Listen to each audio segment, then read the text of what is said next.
어머님, 낯짝도 두꺼우시네요. 남의 집에 발을 들이려 하다니. 혜란아, 무슨 말버릇이니? 자식들이 그렇게 돈 좀 붙여달라고 부탁해도 무시하더니 뻔뻔하게 저희 집에 아무렇지 않게 찾아오시네요. 대체 저희가 어머니를 모셔야 하는 이유가 뭐죠? 그동안 너네 집도 해주고 차도 사준 건 싹 잊고 이번에 돈 안 준 것 때문에 그래? 그리고 평소에는 깍듯이 모신 사람처럼 애기하는구나? 너희가 평소에 나를 어떻게 대했는데? 명절 때마다 얼굴 찌푸리고 내가 오면 시계 보면서 언제 가나 눈치 주던 게 너 아니야? 그건 그때는 바빠서 어쩔 수 없었죠. 바빠서? 5년 동안 계속 바빴어? 너는 평소에 나를 남 취급하더니 돈 받을 때만 가족이지? 그래도 가족이 손 내밀면 도와주는 게 인지상정 아닌가요? 제 말이 틀려요? 내가 병원 갔을 때 안부 묻기는커녕 연락도 안 하던 게 너 아니야? 그러면서 지금 와서 가족 타령이야? 아들이 당황하며 말했어요. 엄마, 그래도 저희도 서운해요.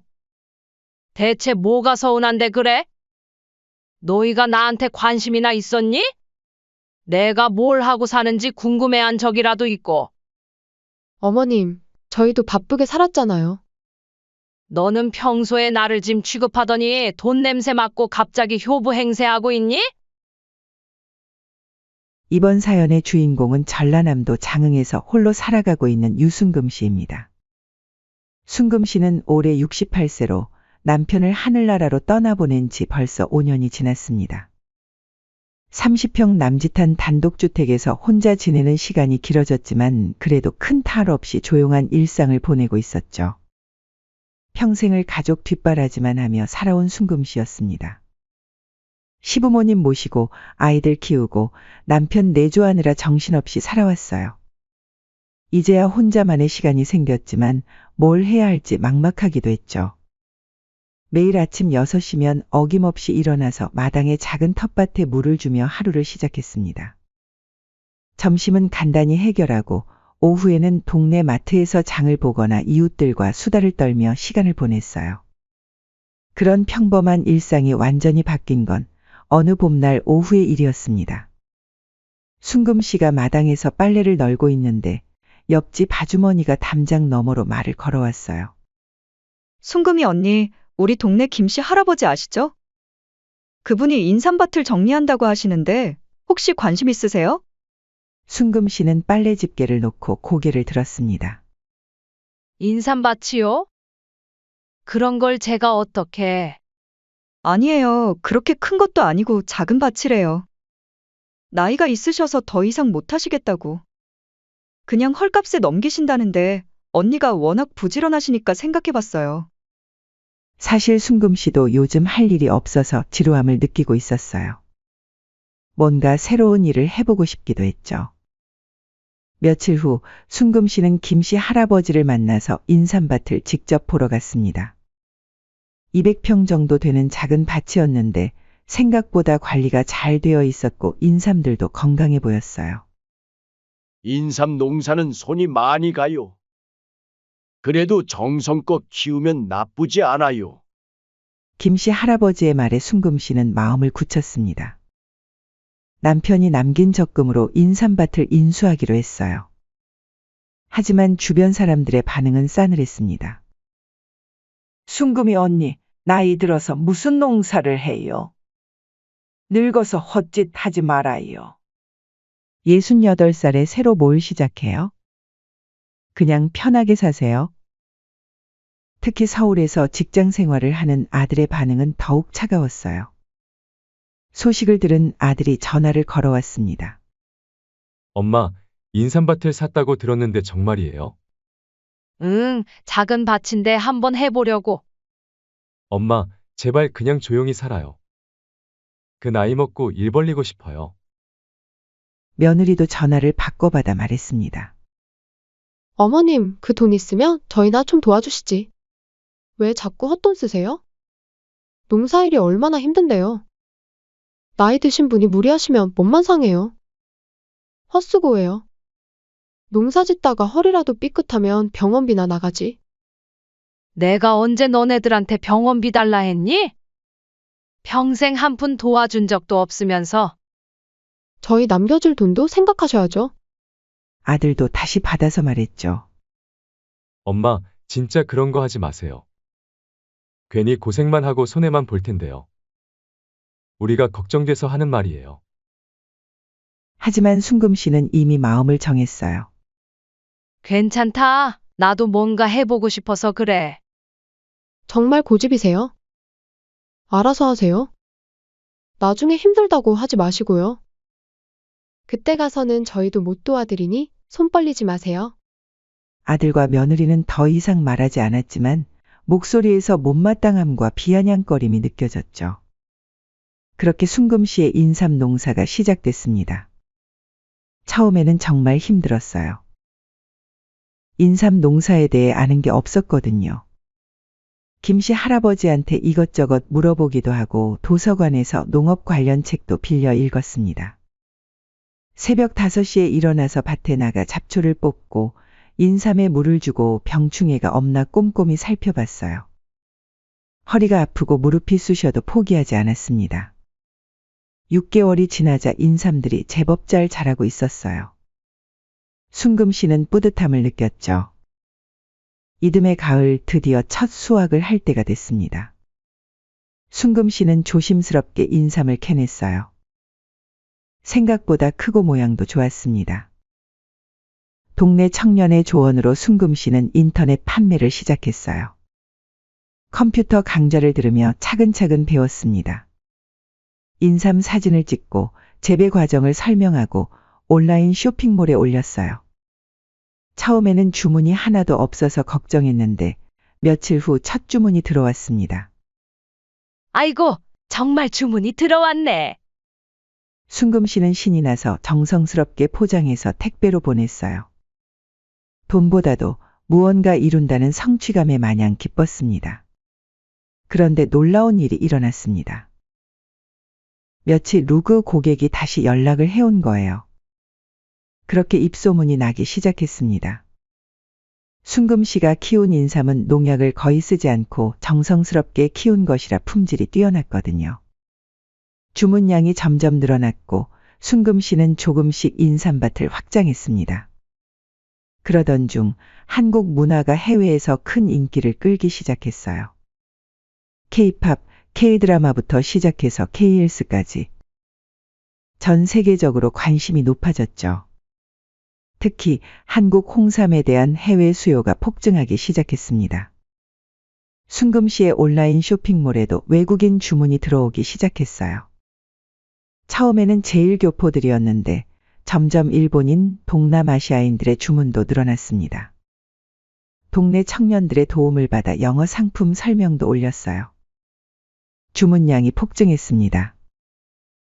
그러던 어느 날 순금 씨에게 믿기 어려운 전화가 걸려왔습니다. 안녕하세요. 저는 글로벌 헬스케어 유통회사 대표입니다. 혹시 시간 내서 만나볼 수 있을까요?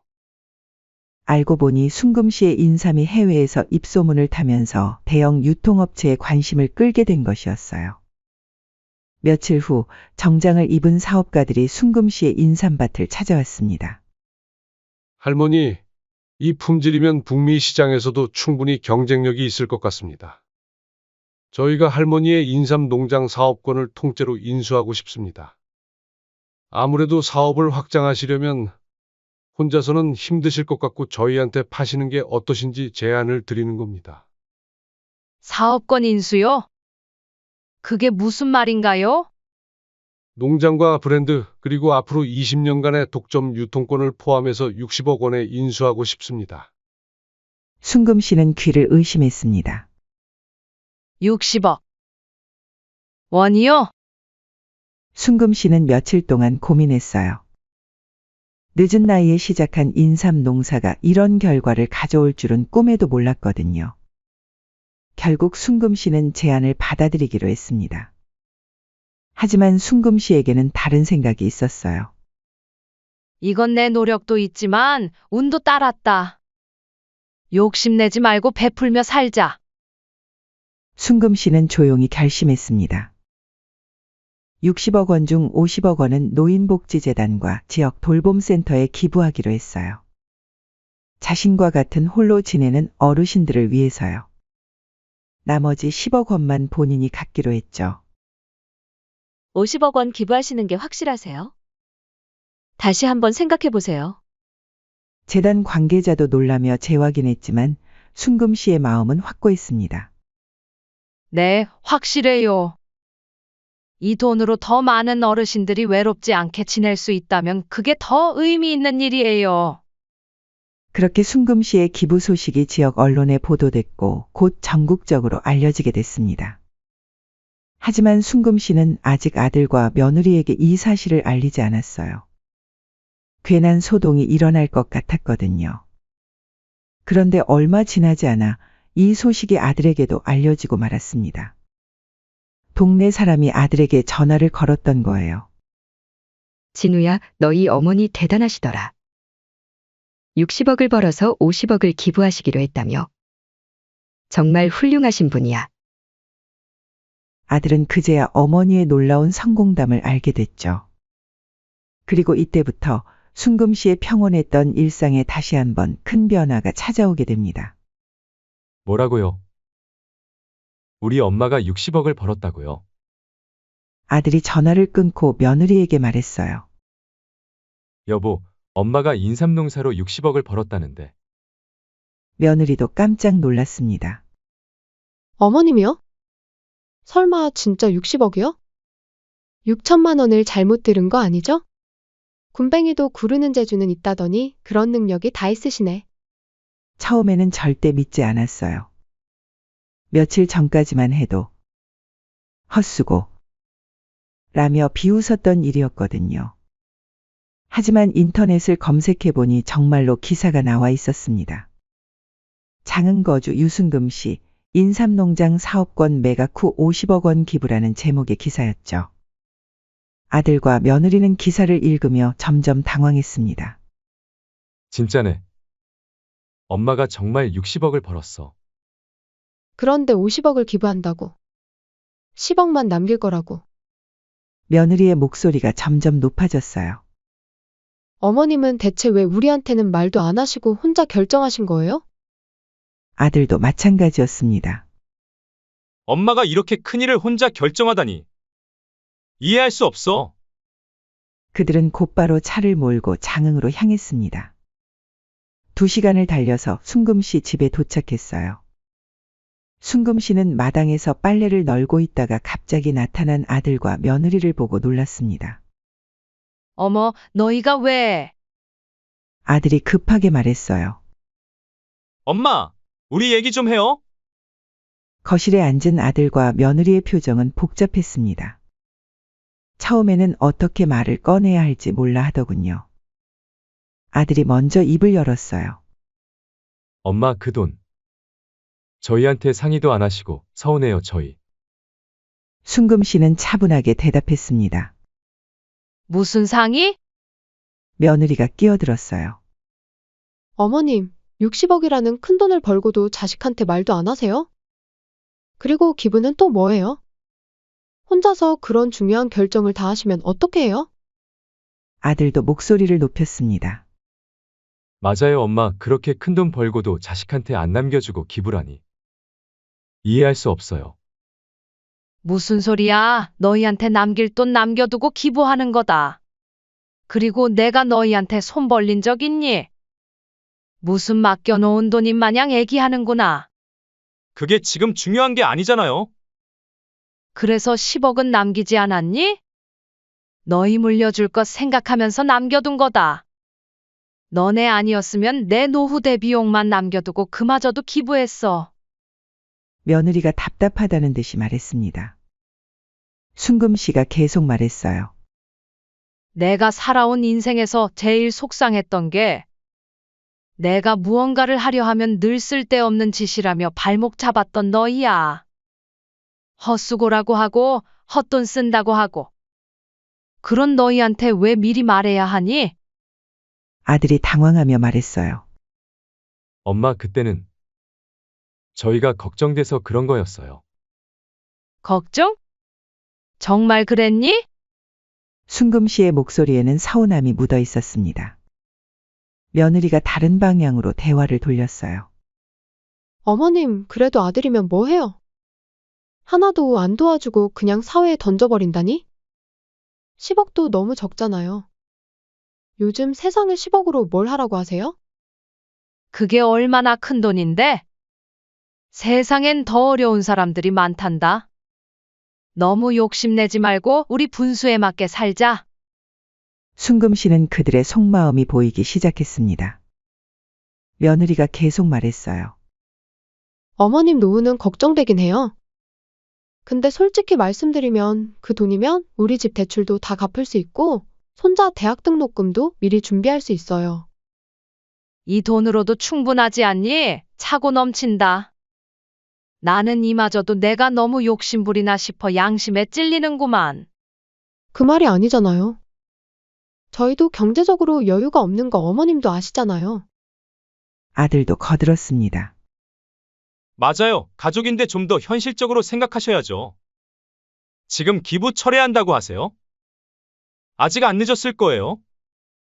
순금 씨는 한숨을 쉬었습니다. 그래, 알겠다. 너희 마음은 알겠어. 그런데 이 돈 어차피 너네 말대로 해서 인삼농장 시작 안 했으면 없는 돈 아니었니? 너네들은 하지 말라고 했던 걸로 아는데. 그때는 이렇게 잘 될 줄 알았나요? 하지만 순금 씨의 결심은 이미 확고했어요. 돈을 기부하기로 한 마음에는 변함이 없었습니다. 아들과 며느리는 그날 설득을 포기하고 서울로 돌아갔어요. 하지만 이것으로 끝이 아니었습니다. 그 다음 주부터 아들과 며느리의 전화가 시작됐어요. 처음에는 며느리가 전화를 걸어왔습니다. 어머님, 저희가 집을 이사해야 할 것 같아요. 지금 사는 곳이 너무 좁아서 아이 키우기가 힘들어요. 좀 더 큰 집으로 옮기려는데. 순금 씨는 알고 있었어요. 며느리가 무슨 말을 하려는지 말이에요.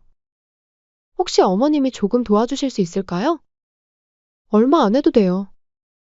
순금 씨는 처음에는 정중하게 거절했습니다. 미안하다. 나도 지금 정리할 게 많아서 나중에 다시 얘기하자. 며느리는 살짝 실망한 듯 했지만 전화를 끊었어요. 그런데 며칠 후 또 전화가 왔습니다. 이번에는 아들이었어요. 엄마, 애 학원비가 좀 부족해서요. 요즘 교육비가 너무 많이 들어서. 혹시 조금만 도와주실 수 있어요? 엄마 손자잖아요. 순금 씨는 어쩔 수 없이 그렇게 한 푼 두 푼 금전적으로 도와주기 시작했죠.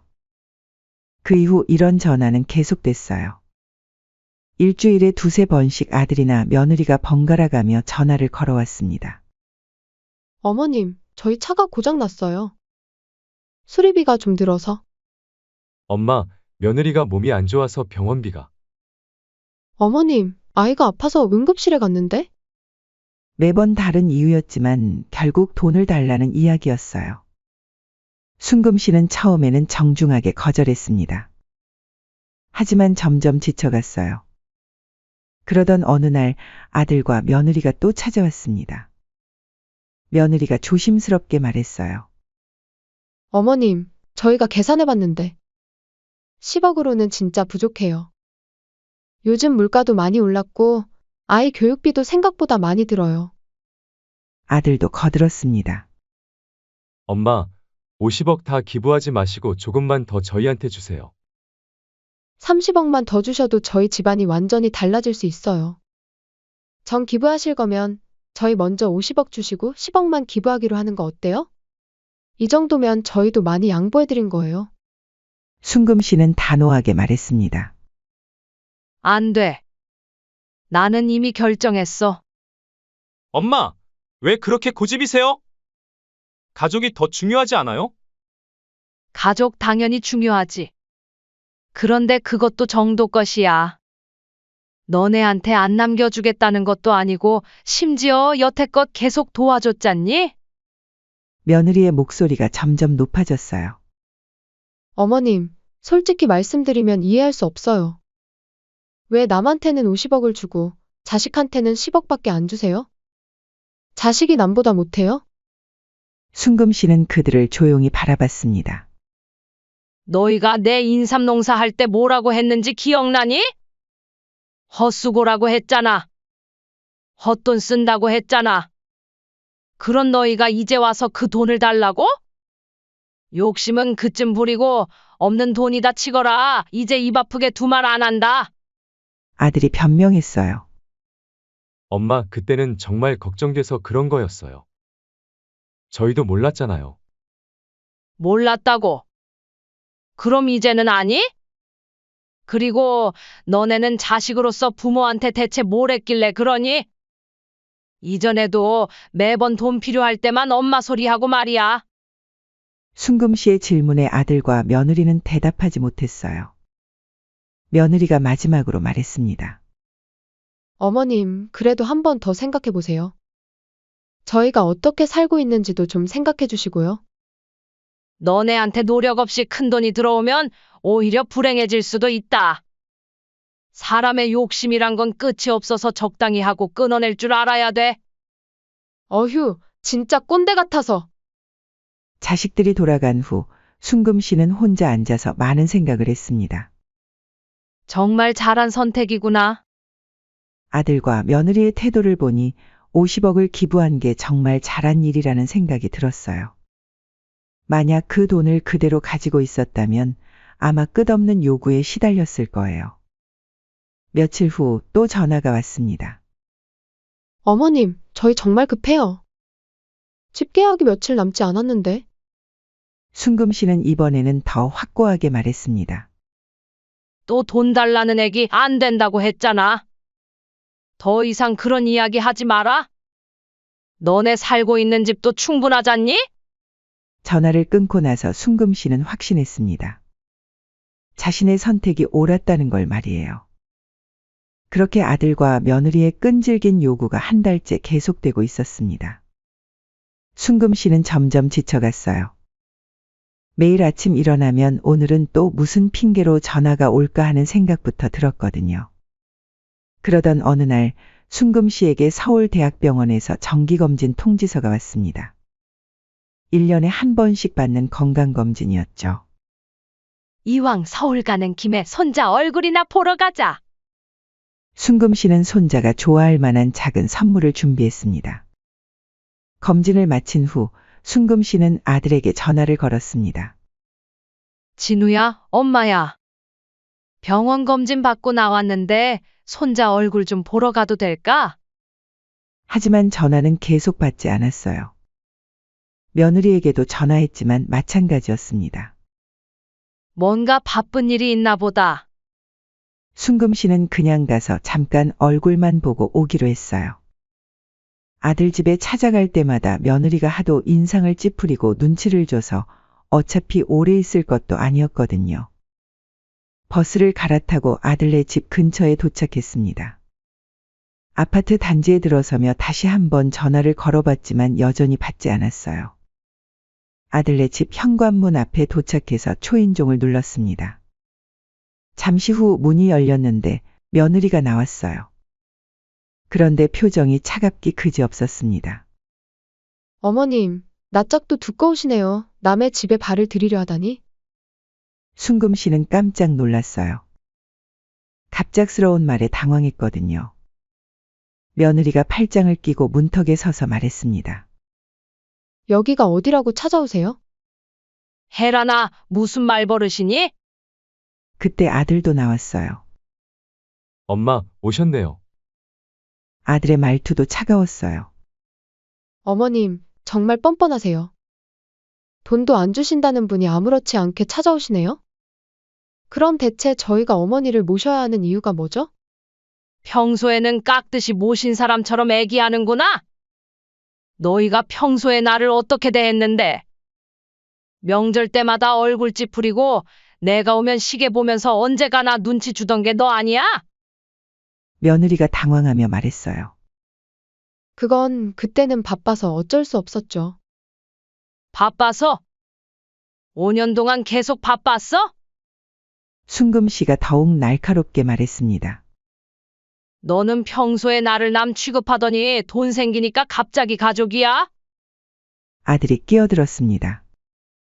엄마가 하신 일이 뭔지 모르세요? 저희는 완전히 제쳐두고 남한테만.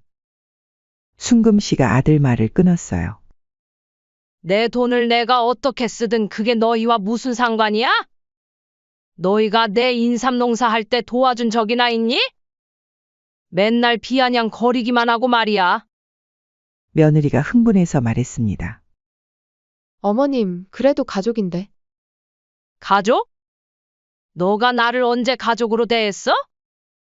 순금 씨가 차갑게 웃었습니다. 내가 병원 갔을 때 안부 묻기는커녕 연락도 안 하던 게 너 아니야? 그러면서 지금 와서 가족 타령이야? 아들이 당황하며 말했어요. 엄마, 그래도 저희도 서운해요. 대체 뭐가 서운한데 그래? 순금 씨가 냉정하게 말했습니다. 너희가 나한테 관심이나 있었니? 내가 뭘 하고 사는지 궁금해한 적이라도 있고. 며느리가 변명했습니다. 어머님, 저희도 바쁘게 살았잖아요. 바빠서 안부 인사도 못해? 그런데 돈 생기니까 갑자기 한가해졌네? 순금 씨의 목소리가 점점 날카로워졌어요. 너는 평소에 나를 짐 취급하더니 돈 냄새 맡고 갑자기 효부 행세야. 아들이 화를 내기 시작했습니다. 엄마, 그래도 너무하시는 거 아니에요? 너무하긴 뭐가 너무해? 순금 씨가 당당하게 말했습니다. 내가 너희한테 손 벌린 적 있니? 내가 언제 너희 신세진 적 있어? 오히려 내가 계속 챙겨줬지. 며느리가 완전히 본색을 드러냈어요. 어머님, 그럼 저희는 뭐예요? 정말 남이에요? 남? 너가 먼저 나를 남 취급했잖아. 방금 남이 집에 왜 왔냐면서? 순금 씨가 폭발했습니다. 시어머니 생일도 안 챙기고 안부도 안 묻던 게 누구야? 그러면서 지금 와서 가족 대접해달라고. 며느리가 더욱 독설을 퍼부었습니다. 어머님, 그럼 진짜 저희를 버리시는 거예요? 버리긴 뭘 버려? 애초에 너희가 나를 버렸잖아. 5년 동안 명절 때 빼고는 연락도 없던 주제에. 엄마! 그래도 저희는 엄마 자식인데 어떻게 그럴 수 있어요? 자식이면 뭐하니? 자식 노릇 다 나는 자식이 무슨 자식이야? 어후, 지겨워. 돈 바리바리 싸들고 젖은 가시든지. 혼자 사는 게 좋으시면 정말 혼자 사세요. 순금 씨가 당당하게 맞받아쳤습니다. 그래, 혼자 살겠어? 너희 같은 자식들 없는 게 훨씬 편해? 필요할 때만 가족 행세하는 위선자들보다는 혼자가 100만 배 낫겠어. 아들이 완전히 돌변해서 소리쳤습니다. 엄마! 저희한테 더 이상 오지 마세요. 이제 엄마라고 부르지도 않을 거니까. 좋아, 안 올게. 순금 씨가 단호하게 말했습니다. 너희도 내 집에 오지 말거라. 이제 진짜 남남이야. 며느리가 마지막으로 독설을 퍼부었습니다. 어머님, 두고 보세요. 나중에 후회하게 될 거예요. 혼자 늙어서 죽어도 저희 찾지 마세요. 어머님, 묘자리 찾아갈 자식 한 명도 없으니까요. 순금 씨가 차갑게 웃으며 말했습니다. 후회? 지금까지 너희 눈치 보며 산 게 후회야. 너희 찾을 일은 절대 없을 테니까 걱정 마. 순금 씨는 손자에게 줄 선물을 바닥에 내려놓고 말했습니다. 평생 너희 비위 맞춰주느라 내가 얼마나 바보였는지 이제야 알겠구나? 그리고 등을 돌려서 당당하게 계단을 내려갔어요. 뒤에서 아들과 며느리가 뭔가 소리치고 있었지만 순금 씨는 듣지 않았습니다. 아파트를 나와서 버스 정류장에 앉았을 때 순금 씨는 이상하게 마음이 후련했어요. 68년을 살면서 이렇게 당당하게 자신의 의견을 말해본 적이 언제였나 싶었습니다. 나오면서 기부하기 잘했다는 생각을 했죠. 만약 그 돈을 그대로 가지고 있었다면 평생 저런 가짜 가족들의 눈치를 봤을 거예요. 아들과 며느리의 진짜 모습을 본 이상 더 이상 미련을 둘 이유도 없었습니다. 순금 씨는 창밖을 바라보며 새로운 시작을 다짐했습니다. 평생 가짜 가족을 위해서만 살았는데 이제는 정말로 자신을 위해 살 수 있을 것 같았어요. 필요할 때만 가족이라고 하는 위선자들. 그런 사람들과는 정말 인연을 끊는 게 맞는 것 같았습니다. 순금 씨는 가방에서 기부재단 담당자의 명함을 꺼냈습니다. 이제 정말로 새로운 인생을 시작할 때가 된 것 같았어요.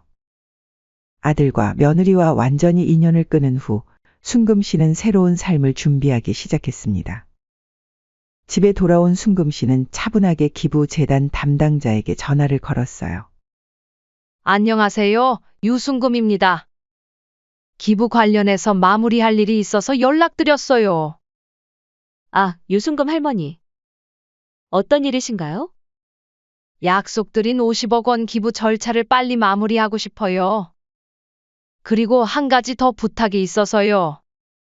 며칠 후 재단 담당자가 순금 씨를 직접 찾아왔습니다. 할머니, 기부 절차는 다음 주면 모든 서류가 완료됩니다. 그런데 추가 부탁이 있으시다고. 순금 씨가 차 한 잔을 내오며 말했어요.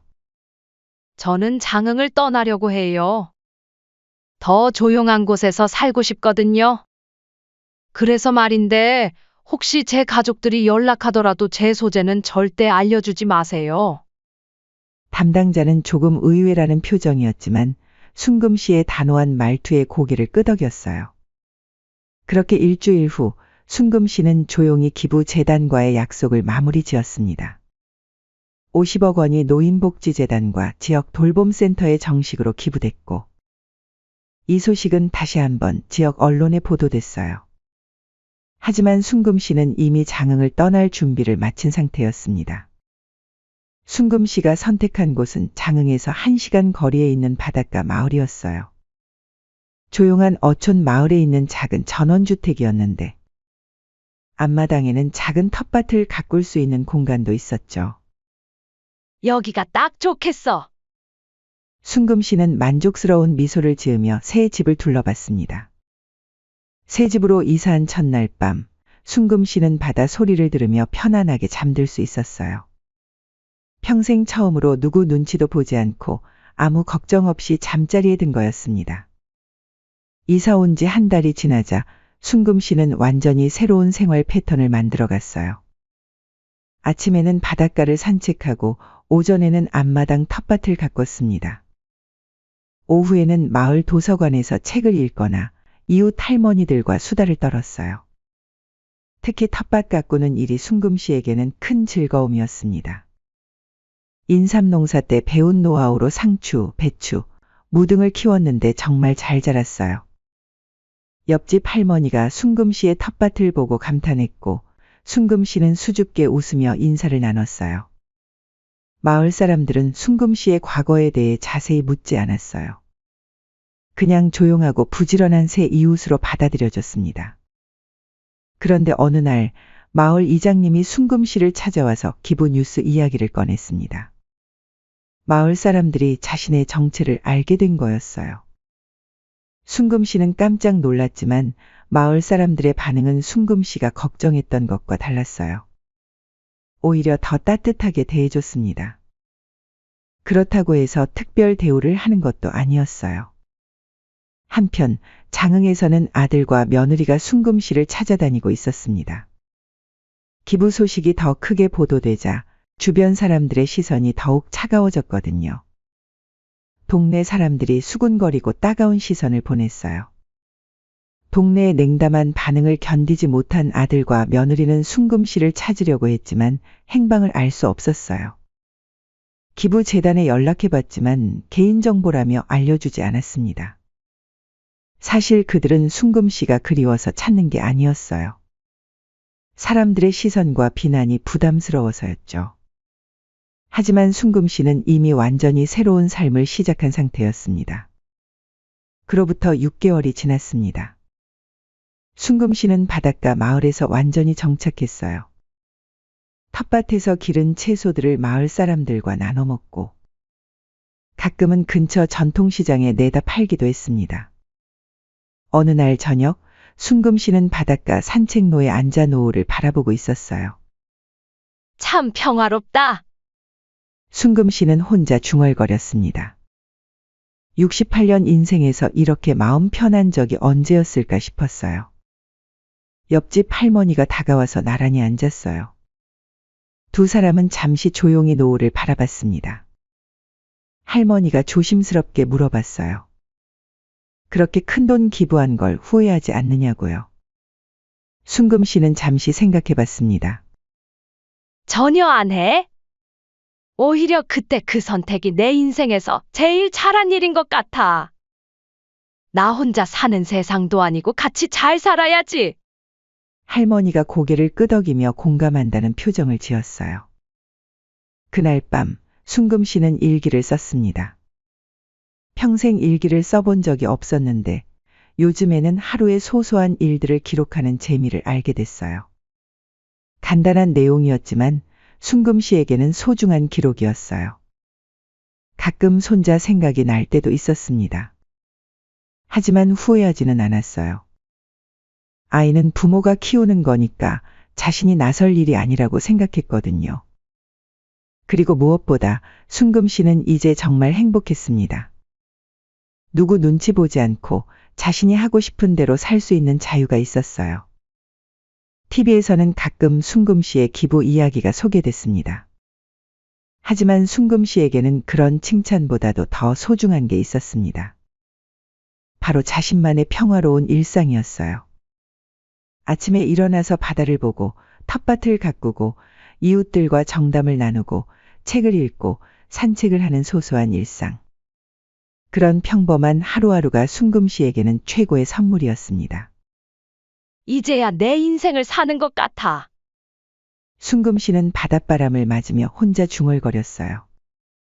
68세에 시작한 새로운 인생이었지만 전혀 늦지 않았습니다.